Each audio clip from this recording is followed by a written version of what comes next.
Jacob, are you able to just use your common sense as well? I mean, you can rely on studies, and you could just shout the word "study" at me, and then start. No, I'm not. You can start. Let me finish.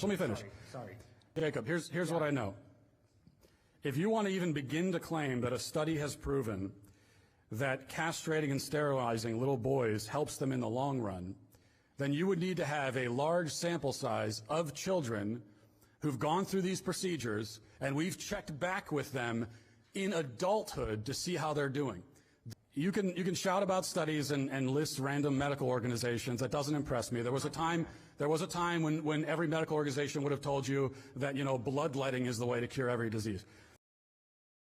Welcome back to MAGA News Central. One student walked into this debate convinced that citing studies would end the conversation. Instead, Matt Walsh asked a few simple questions that completely changed the direction of the debate. Let's dive in. Why in your movies and your discussions do you selectively ignore and misrepresent the recent burgeoning medical and behavioral literature that demonstrates that gender-affirming care and similar medical interventions demonstrate consistent improvements to mental health, suicidality, and general well-being?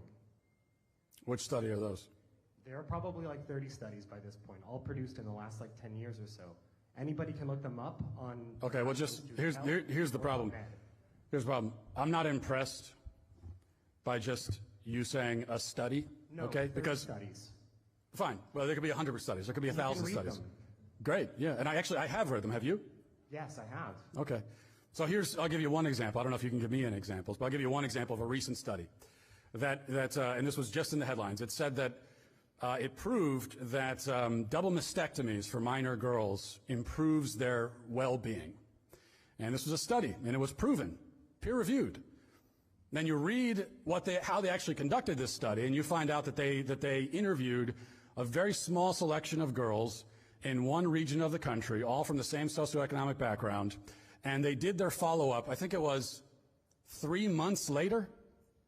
And based on a follow-up a few months later, they've determined that, oh yeah, it improves well-being.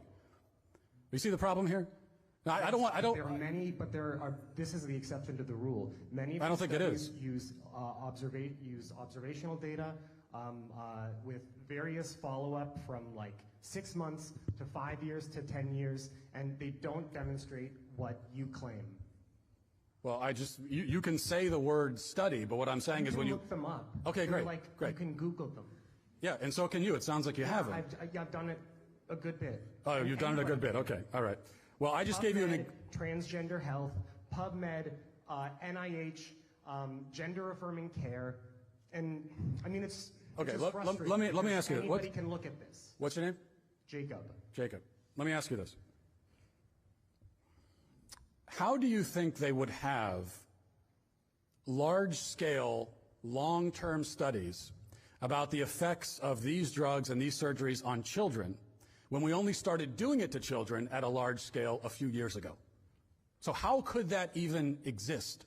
Yeah, I think scale is probably one of the more prevalent challenges of these studies. Okay, so we're already hearing that there are challenges in these studies. Yeah, every study has challenges. Like any scientific truth, like all of the scientific truth that we take for granted today, they're built on methodologies that fundamentally have flaws. Like if you want to make a specific critique, you can do that. If you're talking about Well, if you're talking about sample size, they're very well demonstrated statistical results that you don't need 10,000 people to get a statistically significant value. Yes, you do. No, absolutely not. It's a very basic statistical fact.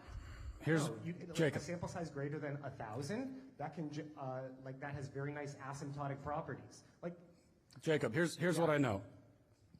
If you want to even begin to claim that a study has proven that castrating and sterilizing little boys helps them in the long run, then you would need to have a large sample size of children who've gone through these procedures, and we've checked back with them in adulthood to see how they're doing. Those studies do not exist. They can't exist because we weren't doing this to kids at anywhere near this scale even 5 years ago, let alone 10 years ago. What that tells us, Jacob, is that the kids we have right now, they are the sample. Actually, okay, they are the experiment. We are experimenting on children right now.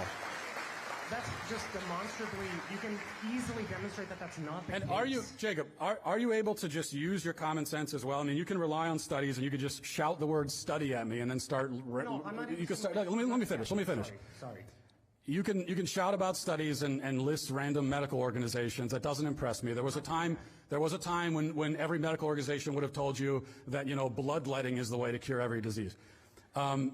There was a time when every medical organization told you that the vaccine, you know, stopped transmission. So, Yeah. but here's what I want to know. Are we able to just use common sense as well, and based on common sense, determine that it is certainly not a good idea to sterilize and castrate children and remove body parts from children before they are possibly old enough to consent to those procedures? Can't we just, don't we know that just based on basic moral decency and common sense? Sure, but you're trying to make causal statements about the impacts of medical interventions. You need to demonstrate that with science, and I'm not mentioning, and I'm not like making an ethos argument. Oh, like look at this organization. I'm saying that there are like very rigorous ways to substantiate your claims, and the people that are spending lots of time are doing that, and they come to conclusions that are very different from the ones that you say. I'm not making an appeal to ethos. Anybody can look up these studies and just see how they're done. Right, and these are also studies being done by the people who it just so happens are profiting from the procedures that they say work, which is really interesting. But do you think your professors are getting paid by like some? Yeah, a lot of them are. You think there's somebody like paying your professors for? I think you should. How do you think it works, Jacob? Because that's very unrealistic. Do you think they're not being paid? No. They ain't doing this for free, I'll tell you that. No. They're definitely being paid. But like, if there's some shady organization paying them, like, I'm sorry, that's sort of silly. Like, talk with your professors. That's like sort of silly. Okay. Let me at least How ask. can you know anything? There's always some conspiracy. I think you can know things without asking for permission sometimes from professors to say that you know them. No, I'm just saying. And like, one of those things that you can know is that it's never okay to castrate a child. I mean, I don't need, Jacob, Thank you, Matt. Okay. All right. Good conversation.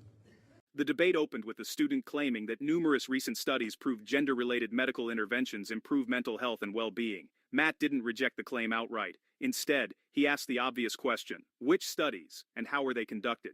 His point was simple. A study isn't automatically convincing just because it exists. Sample size, methodology, and long-term follow-up all matter. Rather than discussing those details, the student repeatedly referred to the studies and major medical organizations. Matt argued that evidence deserves closer examination instead of blind acceptance. Then came the moment that shifted the debate. Matt asked how anyone could claim to know the long-term effects on children when widespread use of these medical interventions is relatively recent. If the children haven't reached adulthood, how can researchers already know the lifelong outcomes? The student admitted that long-term research has limitations. Matt argued that without decades of follow-up, it's impossible to confidently claim these procedures improve outcomes throughout a person's life. It was a simple question that proved difficult to answer. If you enjoy honest political analysis that asks the tough questions, hit that subscribe button, give this video a like, and join the MAGA News Central community. Another major disagreement centered on trust. The student relied heavily on academic institutions and medical organizations. Matt argued that respected institutions have been wrong before, and that history shows scientific consensus can change over time. His message wasn't that experts should be ignored. It was that authority alone shouldn't replace independent thinking. He maintained that common sense should remain part of important discussions, especially when irreversible decisions involving children are being debated. This exchange wasn't memorable because people argued loudly. It went viral because two very different approaches collided. One side leaned on institutional consensus. The other insisted that evidence should stand up to basic logic and common sense questions. Many viewers saw Matt's questions as ones that millions of Americans have been asking themselves. Whether people agreed with every point or not, the debate highlighted growing public skepticism toward accepting expert opinions without scrutiny. This wasn't just another campus debate. It became a conversation about evidence, critical thinking, and whether common sense still has a place in public discussions. Now it's your turn. Did Matt Walsh expose major flaws in the student's argument, or do you think the student made a stronger case than the audience gave him credit for? Let us know in the comments below. If you enjoyed this breakdown, don't forget to like, subscribe, and turn on notifications for more content from MAGA News Central. Thanks for watching, and we'll see you in the next one.